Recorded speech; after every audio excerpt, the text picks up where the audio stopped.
இந்த அவுட்புட்ட நானே எக்ஸ்பெக்ட் பண்ணல. இதுவரைக்கும் எல்லாரும் வேஸ்ட் அப்படின்னு தூக்கி போட்டுட்டு இருந்த எக் ட்ரே. அத வச்சு ஒரு ரீயூஸ் பார்க்கலாமா? ஃபர்ஸ்ட் அந்த ட்ரேல இருக்க பேப்பர் பல்ப் மட்டும் தனியா கட் பண்ணி ரவுண்ட் ரவுண்டா எடுத்து வச்சுக்கலாம். அந்த குட்டி குட்டி பல்ப் எல்லாத்தையும் எடுத்து கியூட்டா ஃப்ளார்ஸ் மாதிரியே கட் பண்ணி வச்சுக்கலாம். இத போல ஃப்ளார்ஸ்க்கு நம்ம அழகா பெயிண்ட் பண்ணா மட்டும்தான் அவுட்புட் ரொம்ப கியூட்டா வரும். நான் இதுக்கு லைட் பிங்க் கலர்ல பெயிண்ட் பண்ணி வச்சிருக்கேன்.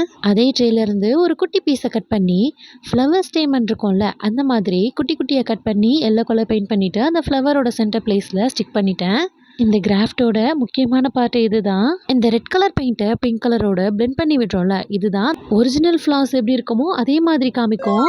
இப்போ நம்ம ஃப்ளார்ஸ் எல்லாம் ரெடி பண்ணியாச்சு. நெக்ஸ்ட் என்ன ஸ்டெம் தான். அதுக்கு ஒரு ஒயர் எடுத்து அதுக்கு கிரீன் கலர் டேப் ஃபுல்லா ஸ்டெம் மாதிரி ஸ்டிக் பண்ணிட்டு ஃப்ளார்ஸ்க்கு பின்னால செப்பல்ஸ் இருக்கும்ல அதே மாதிரி டேப்லயே கிரியேட் பண்ணி அதையும் ஸ்டிக் பண்ணிருக்கேன். ரோஸ்க்கெல்லாம் பின்னால இருக்கும்ல கிரீன் கலர்ல, அதுதான் நான் செப்பல்ஸ்ன்னு சொல்றேன்.